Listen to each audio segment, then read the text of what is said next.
Hello, everybody. Welcome to another exciting episode of Jimmy's Jambox. We're back at it again, and we're going to get on into it. But before we do, as always, please make sure to like, subscribe, push all the buttons, do all the things. You know, I don't know where they are, but you do, and I trust you.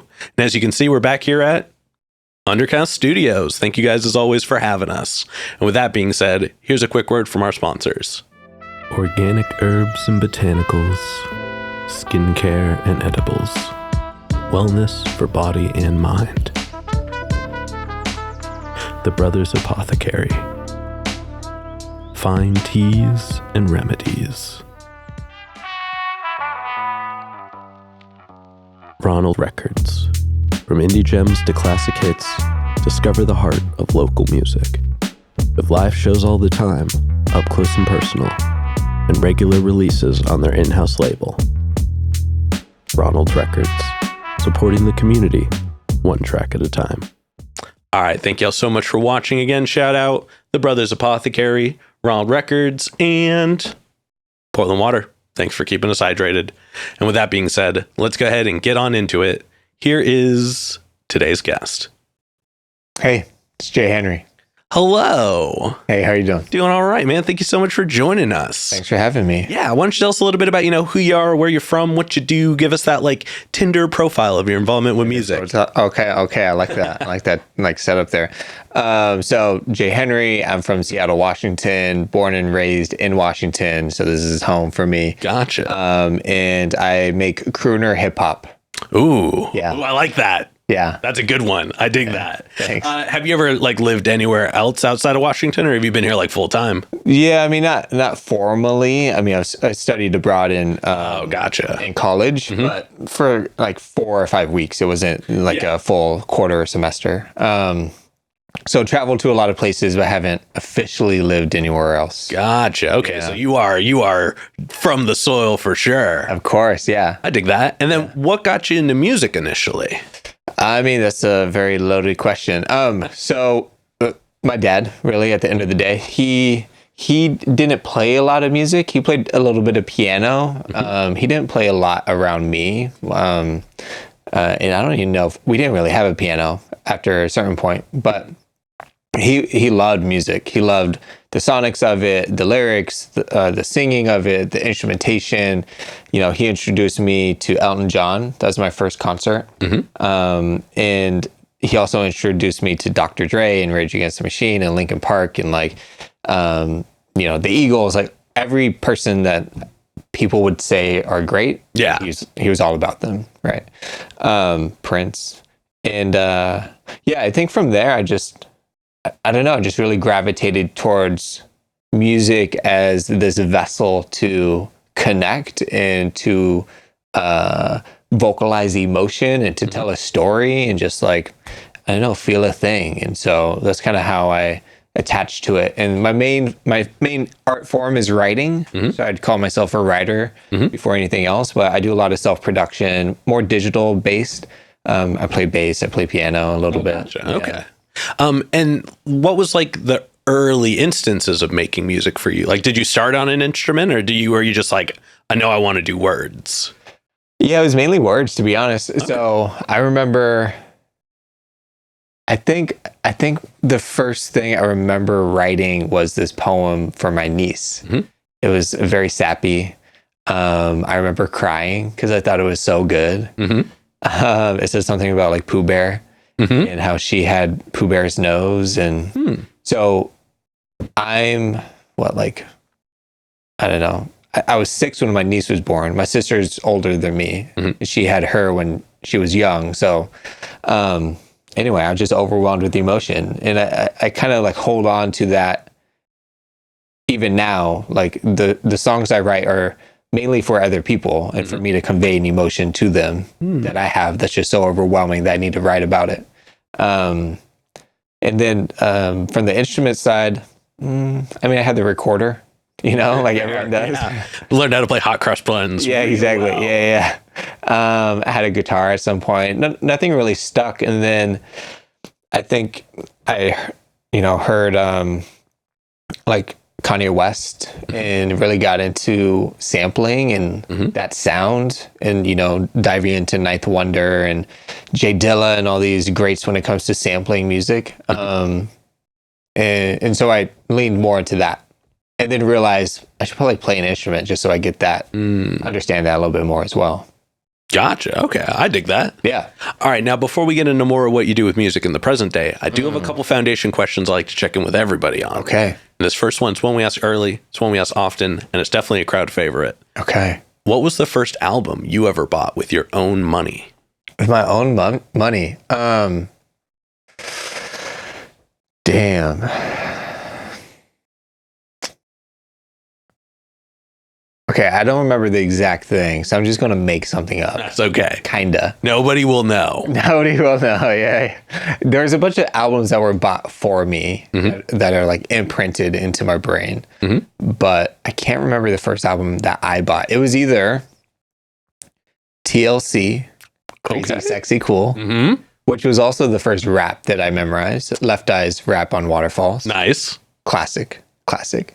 So it was either that or like an NSYNC album. Okay. Yeah. I mean, I grew up in the 90s. I was a boy band fan, you know. So well, that and it, like you said, it sounds like your household was pretty attuned to like the what was hot and what was hip kind of thing. Yeah, exactly. So, yeah. I mean, there was both NSYNC and Backstreet Boys in my house, as well as 98 Degrees. 98 Degrees, yeah, the more slept on cousin. Yeah, exactly. But yeah, no, I definitely dig that. Yeah. And then what was one of the first live shows that you went to that was specifically one you wanted to go to?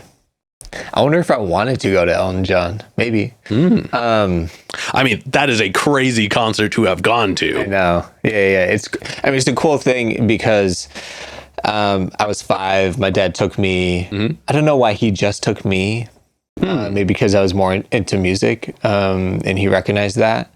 It was my first concert, and in 2019. I took my dad to his last concert because he passed in 2020, and it was Elton John. Whoa. Yeah, so it was a full circle. Very full circle. Yeah, it was super cool. Hell yeah. Yeah. Hell yeah. But do you happen to remember which one was the first one? Oh, yeah, sorry. I didn't even answer your question. I think it was Kanye West. Okay. Yeah, I think the Glow in the Dark tour. Gotcha. Yeah, in Portland. Yeah. So actually that and Elton John were both in Portland. Oh, okay. Something about the Rose Garden. Yeah, I mean, it's a good venue from what I've heard. I've been here for so many years now. I've yet to go to something there. Partly because every time I want to go see somebody, something happens. You've never been to the Rose Garden? No. Really? No. How long have you lived in Portland? I mean, I'm in Vancouver technically. Oh, I was born there. But I've been up here permanently since 2016. Okay. But I've lived here half of my life for most of my life. Yeah. Because my mom's lived up here for a good chunk of it. So I've been up here a lot. But yeah, it's just I strangely enough, I've gone to big shows up in Seattle, but I haven't gone to a huge show in Portland yet. But if y'all want to donate tickets, there you go. Back to you. I get 2 tickets, by the way. Yes, I'll drive down. Yes. And before we officially get into the now, do you have a defining moment where you decided you wanted to take music more seriously? Oh, 100%. Yeah. So I started writing, and I started writing seriously-ish in high school. I was like 15, 16. But I grew up poor, and so I always knew education was my ticket out of that situation. It wasn't music, it wasn't anything else. It wasn't selling drugs. I never did that.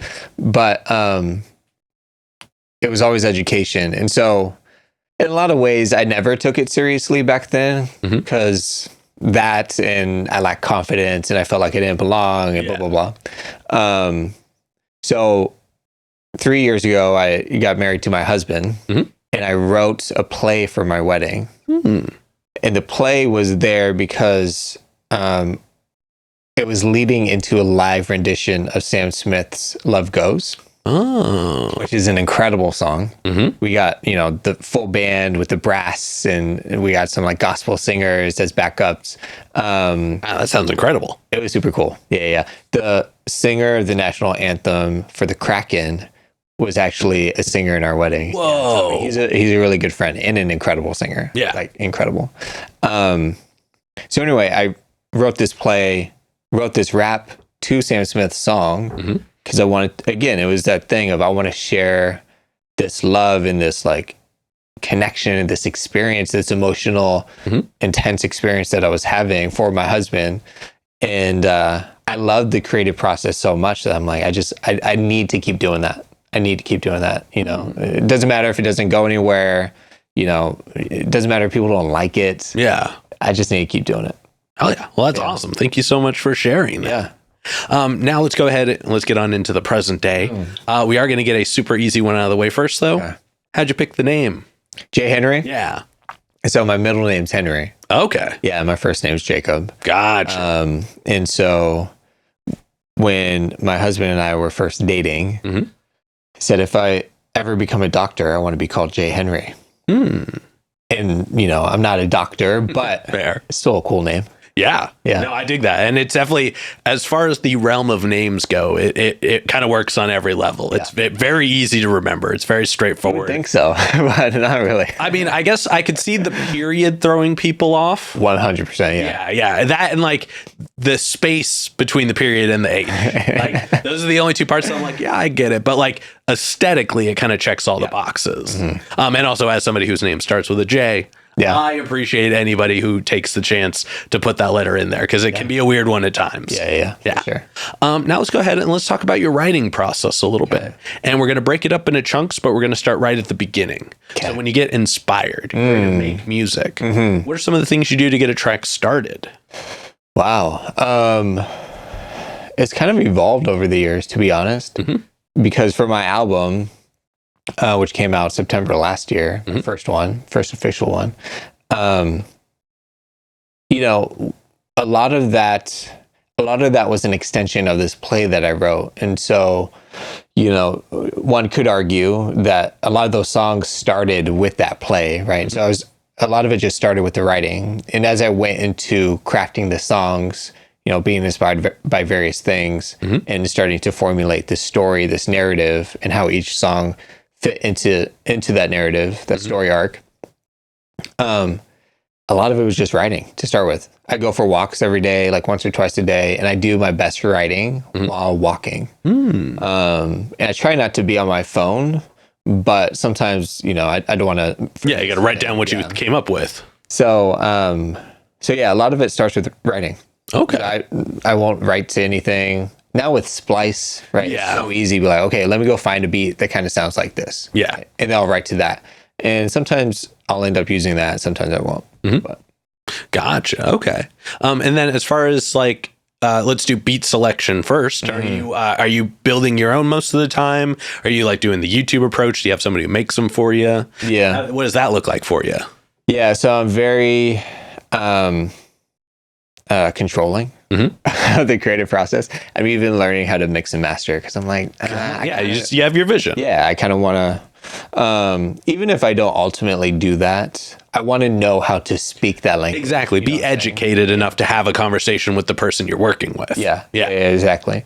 I mean, Kendrick Lamar is in every single one of his mastering sessions. You know, that's the type of artist that I strive to be.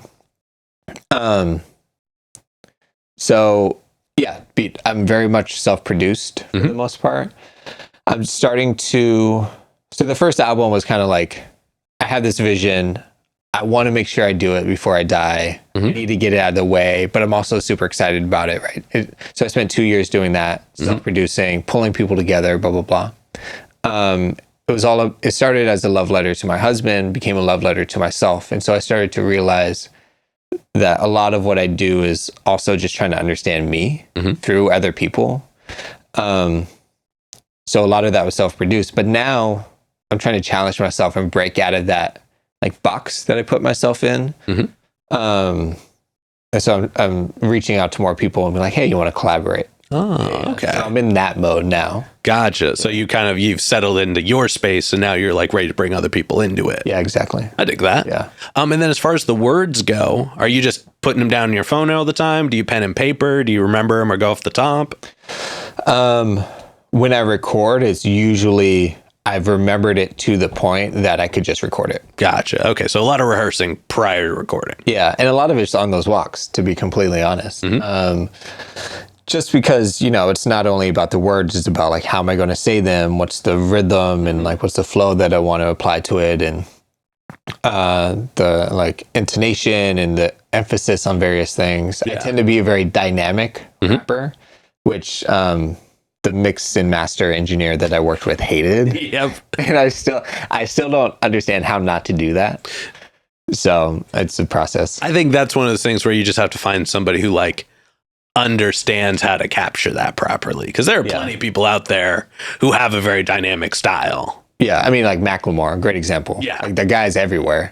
So every time I listen to one of his songs, I'm always like, what do they do? Like, I want to be in the room just to learn. Yeah, because again, even if I don't master, I do everything at home in terms of recording, and I would love to just hand something over where it's like they spend an hour or two, not like, let me go fix this guy's vocals. Send me all the stems so I can do this right. Yeah. And actually, I can appreciate that. When I was learning how to do this initially, I came from a world of music. So mixing spoken words in my head, I was like, this will be the easiest thing ever. It's just, a compressor and you're done. Yeah. It is not. It is not. The world of like spoken word is so specifically separate from like how the process of mixing music goes. So it really, it is figuring out those things. Yeah. But ask me off camera if you want some help on how to mix dynamic things really well.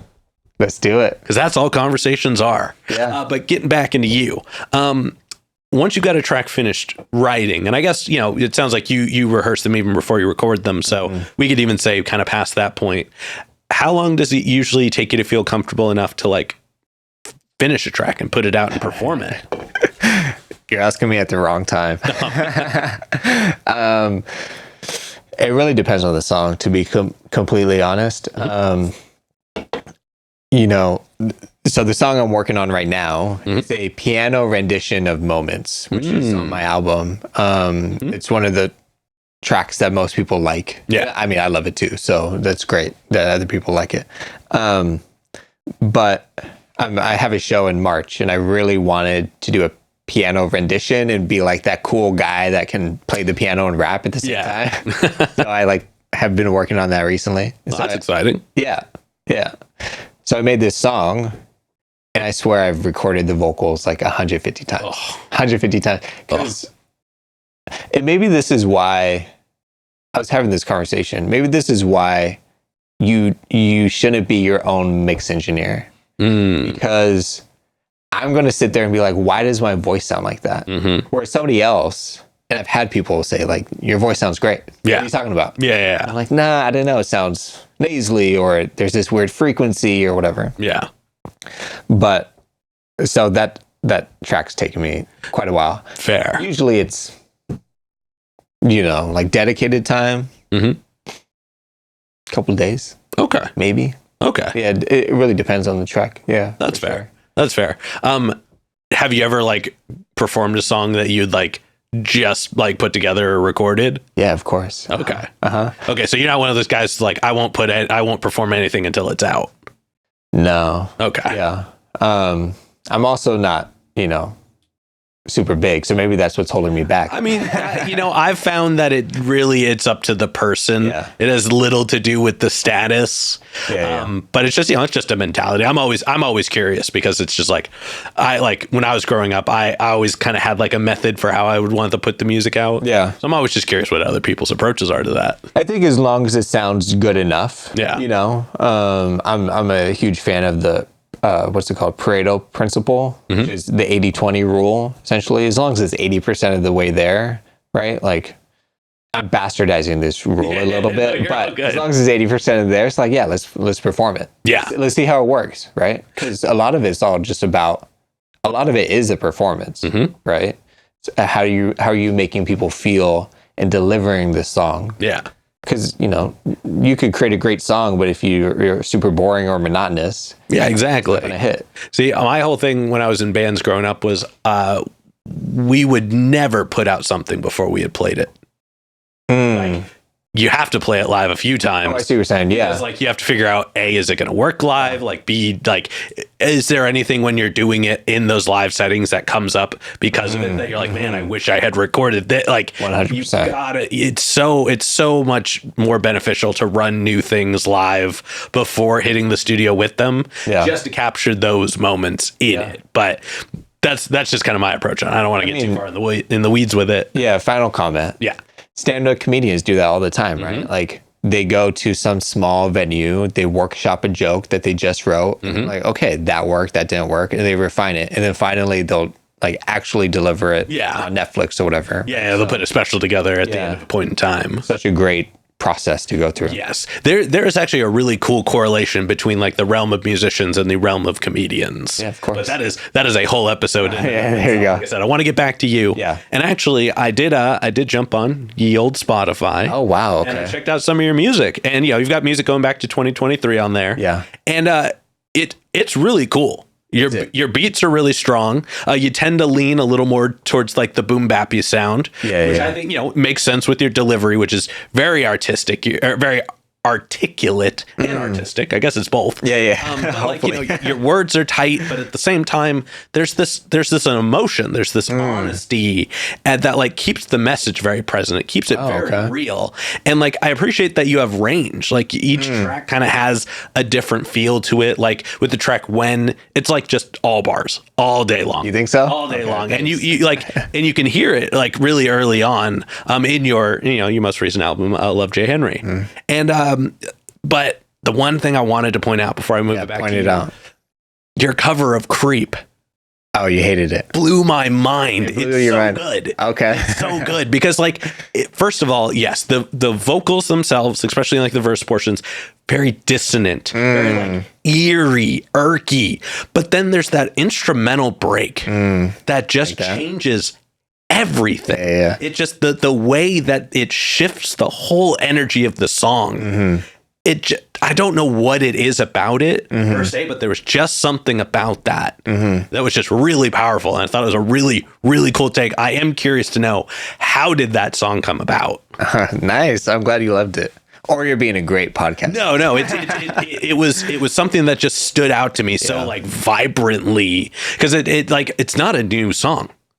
People have heard it, you know what I mean? So to like take a song like that and make a cover out of it, to make a bold artistic choice like that, like I thought it landed. I thought it was a really cool experience because it was like visceral. It had this feel to it. But like I'm railroading it now. I said, please tell us anything you can about it. Oh yeah, I mean, I'll tell you the backstory. Stop me whenever you're like, okay, it's enough. No, go for it. So funny enough, my husband, I mean, he was there the whole entire time I was making this album. And again, it started as an album about him and like our relationship and our love. And I think Creep, I mean, everything really, the song Everything, which comes right before Creep, is the turning point of the album where it is about Jay Henry. It's no longer about love. It's about Jay Henry, right? And let me self-reflect a little bit. My husband actively protested against that song. He did not want me to put it out. Oh no, yeah, I'm sorry. He kind of said what you said. He was like, so many people have covered that song and you don't have a great voice. He didn't say it like that. But in a loving way, he was like, your singing voice isn't that great. And to me, the reason why the song's in there is because it acts as a narrative transition and it has a very intentional point within the story, right? So if you haven't heard the album, just quickly go over the first 4 or 5 songs roughly are all about love. It's hyperbolic love, it's romantic love, it's like hopeless romantic sappy movie stuff, right? And that's very intentional because to me that's what love feels like, and that's one of the great things about it. Right, you don't get to experience that in other sort of situations. And in my relationships, because of some of my history and trauma and blah, blah, blah, I have real experiences, but where, one moment I'm deeply in love with someone, and then the next moment, they say something, I create this narrative in my mind, and I'm like, I don't trust you. I don't want to be around you. We should just break this off. Very self-sabotaging in a lot of ways. So everything represents that switch, and creep represents the shame I feel from that. Of like, I'm the creep because I don't get how to actually love someone, and I've never experienced that. And like, you're just so perfect in how you love, and you're in a relationship, and how you feel enoughness and blah, blah, blah. And I'm not. So I don't deserve to be in a relationship with you. And to me, the reason why stylistically I went with the sound that I did is because I really wanted to, encapsulate that feeling where as you listen to it, you're like it feels creepy. It feels tense. It feels dissonant. Like you said, it feels like this guy's in a bathroom by himself under a swinging light, and it's very depressing. And then because it's so quiet, when it does hit that ending where cymbals and drums and this synthy voice, it just hits harder. Right? Yeah, and you really feel this like emotion that this guy's going through. So that's where creep came from. Man, that was so cool. Thank you so much for sharing that. Yeah, of course. That's really awesome. Now I have one last little bit I want to say here. Just this is for me moment. The track Meant to Be, which is the one right after Creep, that one was really fun for me. Okay. That one, but for a very, very specific reason. Why is that? Have you ever heard of a group named Enter Shikari? You probably haven't. No. They're like a post-hardcore electronic elements, but now they're more like poppy, but like they're still very like it's kind of an odd sound, but it's cool. But they have a track called Waltzing Off the Face of the Earth. Okay. And the energy from those two tracks, while sonically they are very different, there's a presence in it that just this bigness, this like element of like sonic growth, and just there's something in it, and it was a really cool track. So I just wanted to bring that other one to your attention, because if you watch this and then check it out after, I would love to know what you think about it. But Meant to Be is also a really cool track. The album is really good. I'm not trying to undersell it just by bringing up a couple of the songs on there. But we don't have time to talk about the whole one. Yeah. You don't have time. I get nothing. True. Well, actually, I was surprised. But I am curious to know, out of all the music you have available, what are some of your favorite tracks to perform? Damn.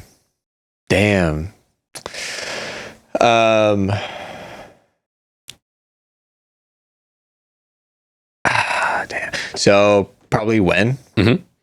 When's probably one of my favorite songs too, just because I think it is very complex and layered, and the energy that I feel from that just radiates when I perform. Like I can't help but just get into it. Yeah. So that one, Who Knew, kind of the same thing. I mean, just fun. It's a big band jazz song. At some point, I'll get in actual big band jazz, and it'll be super dope. But even by myself, I just love it, and it puts me in a state where I can bring the energy and really get going. Grateful, crowd favorite, great crowd participation. So it's really cool to get everyone in the room, for a moment at a time, just be like, I'm grateful. Yeah. Right. And just lean into that world a little bit. And kind of Creep, to be honest. Fair. Oh, so you do that one live? I've done it live before. Yeah. And I mean, people were crying. Yeah. My voice sucked. But again, people were like, oh, it's part of the song. And I shaved my head when I did it. All right. So you just went all the directions. Yeah. To drive that one home. Okay. Of course. I dig that. All right. Now then, I want to take a moment. I want to kind of zoom out. I want to look at more music as a whole. Okay. What are some of the things? What are you listening to right now? What are you like finding inspiration? Or are you just enjoying, or what are you taking in at the moment? Can I pull out my Spotify? Yeah, go for it. Okay. Well, I've been listening to two songs a lot. Chant by Macklemore and Hope by NF. Gotcha. Okay. And I do love those songs, but specifically because the track I'm trying to mix is just piano and voice. Songs that have makes sense. Yeah. Yeah. And I feel like tonally, I have a similar-ish voice, or enough where I'm like, okay, well, let me learn a little bit. Yeah. So I've been listening to a lot of Doechii, Okay. to be honest. Yeah, that makes sense. She's just giving me life right now in a lot of different ways. Saint Dion, local Seattle artist. I just did this Seattle's Best Brunch. I was gonna say, yeah. You just talked to him recently. Yeah, so dove into his discography. So his song Past Tense is like stuck in my head constantly now. So I'm actually looking forward to it not being in my head. Oh, I know how that one goes all too. Yeah. But he's incredible. And then just a bunch of other stuff, kind of like a lot of Seattle artists, to be honest. I'm just trying to learn about people and see what other people are writing about and being inspired by, Iggy Jones, Princess West, Charles Zade, Macklemore just put out a dope track. Native Boy, super dope. So a lot of those. Coda the Friend. Oh yeah. Shout out Coda the Friend. Shout out. Do you know him? Yeah, I got to meet him after a show. Oh, dope. Yeah, I would love to have him on the show. Coda. Yeah, Coda. Come on. But yeah, no, super nice guy. Yeah, super nice. super inspiring. Purposely, I went to see the show, and I'm friends with the lighting person there. Cool. So I had to stay till the end because they live very close to me. So I was just like, hey, I'll just catch a ride back with you. So I had to stay till the end. So I was the last person in the merch and signing line. Nice. And I was just like, hey man, you're real cool. Yeah. Your music is real good. Yeah. And we ended up talking for 10 minutes. He's a super nice guy. Yeah. Nice guy. He kind of has to be. Yeah. I mean, it's in the name. Yeah. All right. You win there. Yourself into a corner. Yeah. Man, could you imagine if you meet him, he was a jerk? Yeah. You just. Oh, that would be the best April Fool's though. I know, right? All right. Yeah. All right. But we're not here to talk about him. We're here to talk about you. Yeah. And before we move into the next portion, this next question is probably the densest question in the interview. Wow. But we talked about, your experience with music, the actions, the reactions.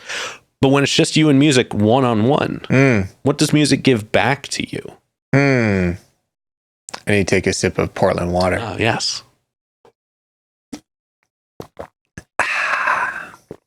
It's like Ziva. Okay. It's a throwback. Yeah. My 90s babies. Yep. What's up? What does music give back to me? Clarity. Connection. Understanding myself and of people. Empathy. Yeah. A lot of that, Yeah. I mean, it's just, it's like love and like other things. It's just a feeling that's unmatched when you craft something that it says the right thing. It sounds the right way.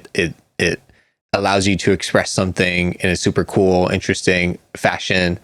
And people connect with it, but even if people didn't connect with it, music there's just sometimes I'm like, that's just so dope. I love that. Yeah. Yeah. Hell yeah. No, I love that. Thank you so much for sharing. All right. Now we're going to go ahead and we're going to move on to some hypothetical questions. Okay. And for these, sky's the limits. The questions are all made up, so the answers are allowed to be as well. Yeah. It's like Whose Line? Exactly. Yeah. The points are made up and the rules don't matter. Yeah, exactly. But this first one is pretty straightforward. Yeah. If you could work with any one person, Damn. the only requirement is they have to be alive. Okay. Who would you want to work with and how would you want to work with them? I mean, Elton John, of course. Oh, hell yeah. Yeah. Hell yeah. How would I want to work with them? I mean, let's do like a stand vibe, you know what I'm saying? Where you play piano and sing and maybe I'll sing a little bit and I rap and I mean, I would die. I would die if I met or worked with Elton John. That would be nuts. Yeah. I remember when I heard him on, do you remember Gorillaz put out the Song Machines? Yeah. And the track he did with Black? Yeah. Oh, dope. I was just I was looking at, in my head, I was trying to put that artist lineup together. And I was just like, how? I mean, I know they all did it remotely, but it's just like, how? But that's the cool thing about Elton John, I feel like. Yeah. He kind of did this throughout his career, but especially as he's older, he's like, I just want to make cool music, right? And I don't want to just keep making the same type of music throughout my career. And so he works with like everyone. That's super cool. Yeah. We actually share the same birthday. Oh, exciting. Yeah. That's cool. I mean, we're basically twins. Yeah. When you first walked in, I was like, Elton? Yeah. Is that you? No, it's just Henry, but I get that all the time. All right, and then subsequently, and this might be a tougher one, but who is a local artist that you're aware of that you haven't gotten to connect with yet, but you like to? Okay, cool. I'm glad this question was next because I was going to say a local, a local artist that I haven't met and I'd like or at to. least haven't worked with musically at least.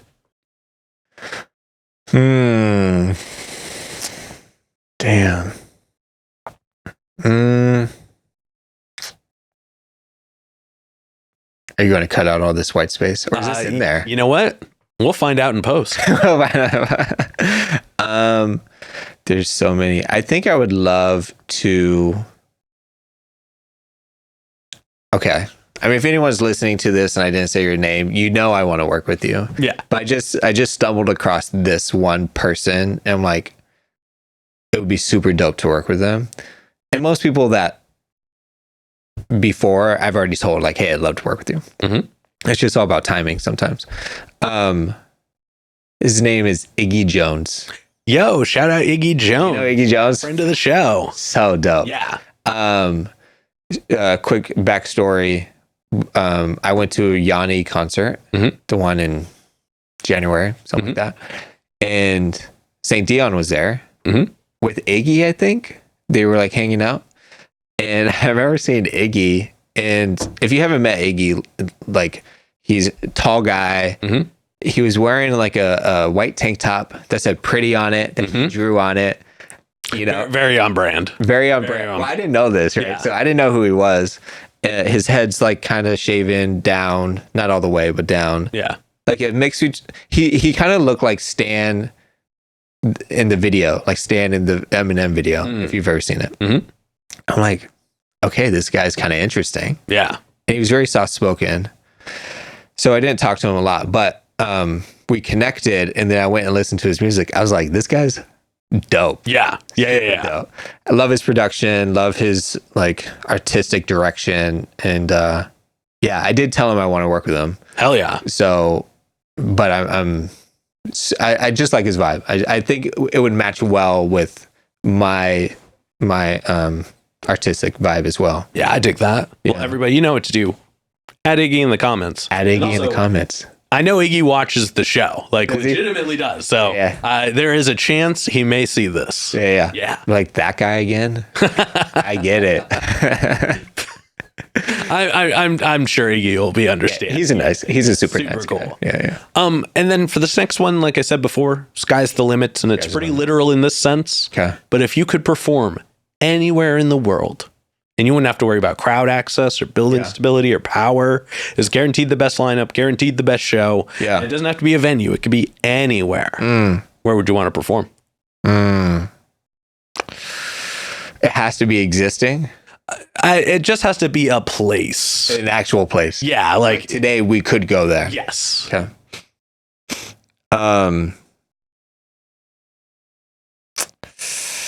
Probably Climate Pledge. Yeah, to be completely honest. Interesting.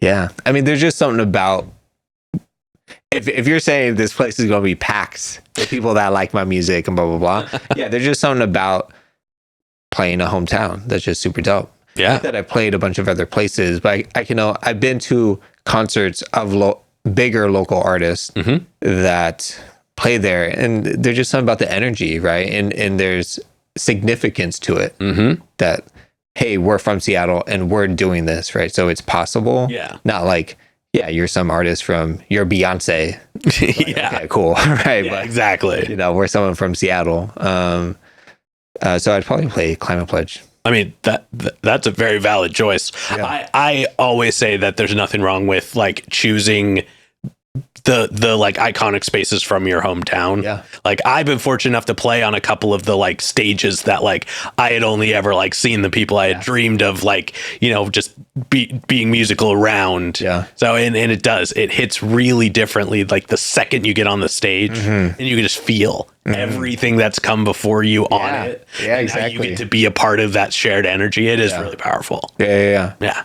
All right. But to wrap up the hypothetical questions, if you could get one more album from anybody, they could be alive, they could be dead, they could have put out an album in 100 years, they could have put out an album yesterday. Yeah. My default answer is I want another Tyler album.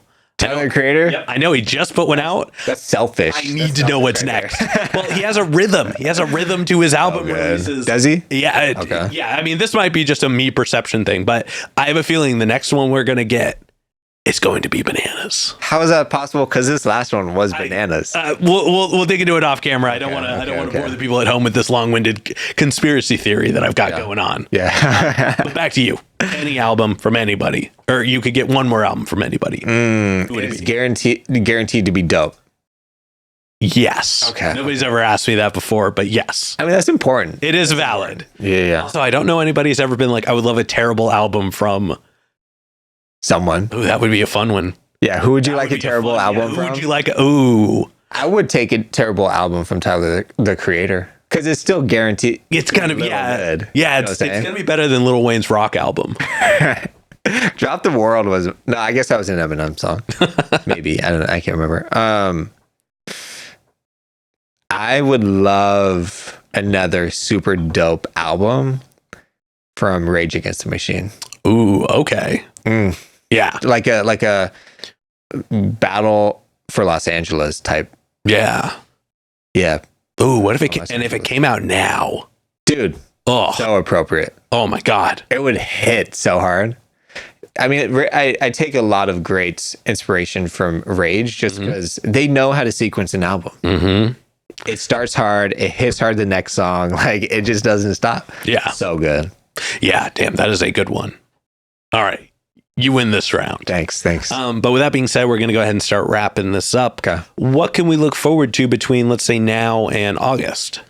Yeah. So mentioned Seattle's Best Brunch. So I'm starting that sort of series, I guess. It does have a video and audio component, but it's more about, you know, being in an intimate setting with an artist. Yeah. You know, small audience diving into their world. And so if you're in Seattle, live here, or you just happen to be here during one of those, you can check those out. We have a couple artists lined up right now. And then, yeah, I mean, I'm listening to Doechii and Coda the Friend because I get a lot of inspiration from them, both in their abilities, but also in how they go about music. And so I'm also working on my mixtape, which is great because, you know, I was in the era when mixtapes were a thing. Yeah. So that'll come out within that time frame as well. It's just like it's like pushing my pen to write about different things and put myself in other people's shoes and different like stories and what have you. So it's been kind of a cool experience. Oh, yeah. Well, definitely looking forward to all of that. Yeah. For this next one, then go and look straight at your camera. Tell everybody how they can find you. So you can find me at Instagram at the J Henry, THEE.JHENRY. That's Instagram and TikTok. If you're on TikTok, I'm just now figuring that out, so bear with me there. And then there's also a website, thejhenry.com, same spelling, just no period between the E and the J, where, you know, you can find all the links as well. Spotify, Apple, SoundCloud, blah, blah, blah. Oh, yeah. And then any other plugs, any other shout outs, anybody else you want to put on while you're on here? Oh, damn. Put on? So many people. Yeah, I know. This is probably the challenge with the Grammys too, is you go up there. It's Yeah. like, if I don't say this I want to person- say thanks to everybody who knows me that I know. Yeah. Well, I mean, as a good Seattle's Best Brunch host, St. Dion coming out with his next single, Pink, which is Akira, and then his album's coming up after that. Liv's dropping a new album soon. Native Boy just dropped a song. Yeah, I mean, I could plug a bunch of people that I just think are dope. Yeah. Those three, definitely. Hell yeah. All right. Then with that being said, I've got one last question to go. But before we do, I'm going to steal the camera for just a second. Feel it. As always, y'all, please make sure to like, subscribe, push all the buttons, do all the things. You know, I don't know where they are, but you do, and I trust you. And one more shout out to the Brothers Apothecary, Ronald Records, and Portland Water. Thanks for keeping us hydrated. And with that being said, the final question. And this is entirely up to your interpretation. Okay. But in all of music, what is an album you feel is more on the obscure side? It's a bit of a deep cut. It's one you think not a lot of people would know, but it's one you think everybody should know.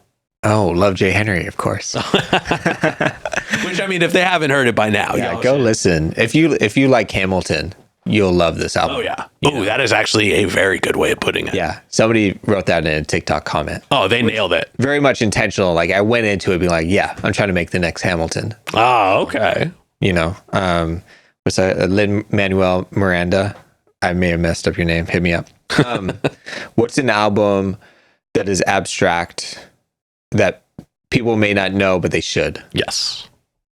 Damn. That's like the hardest question. I mean, I always recommend like go backwards, like go to like your childhood or like something you grew up with. Yeah. Maybe didn't stand the sands of time or just like. Oh, got one. You know, got one. Oh, I got go one. for it. I got Go one. for it. I want to say like the entire album super dope, but if you listen to this album, you'll get a lot of my style. Not all of it, but like, so the person's name is The Ills. Have you heard of this? The name sounds super familiar. So it's ILLZ. Actually, that would be my second answer to that. Who would I want another album from? Okay. Is The Ills. I think he produces and writes his own stuff. He's from New Jersey. He came out like early 2000s, 2010-ish, because I found him in college. Found him on a mixtape site, blah, blah, blah. And the way he conveys emotion and tells stories, both through his lyrics and his production, is just incredible. Incredible. He just gets dynamics and story arcs and like and delivery and how do you use cadence and all those factors to just really draw out an emotion. And so the album, I think Ill Essentials is kind of what it's called. ILLZ Essentials, something like that. Yeah. I honestly don't think you can find it anywhere. Well, internet challenge. Yeah. If you find it, let me know. I had to. Fortunately, I had it on a hard drive because I legally bought all this music. Yes. Back in the day. Yes. Legitimately. Legitimately bought all this music. And I was like, oh, so it's on my phone. But yeah, I can't find it online. It's not on streaming. Interesting. Super dope, though. I wouldn't say he's like the most like lyrical. I find inspiration from like Black Thought, Lupe Fiasco, blah, blah, blah, on that side. Black Thought. Super underrated. Yep. Super under. Yep. And I saw the Roots last year live. Fuck, crazy. Yeah. For 3 hours straight, Black Thought just going at it. Guy is unstoppable. Yeah. But again, it's the same thing with Macklemore. Like Macklemore's complexity in writing isn't to the level of Black Thought and Lupe Fiasco. Yeah. But the way he delivers is what gets the message across, right? And I appreciate that as well. And so the Ills is kind of like that. Gotcha. Hell yeah. Well, I mean, hopefully people will be able to find it, but if either way, still a super cool rec. Thank you so much. But with that being said, we're going to go ahead and wrap this up. Thank you so much for joining us today. Yeah, thanks for having me. Yeah. And this has been another exciting episode of Jimmy's Jambox. I'm Jimmy. I'm Jay Henry. And we're signing off. Later, y'all. That's a wrap. This is not a podcast. This is a show.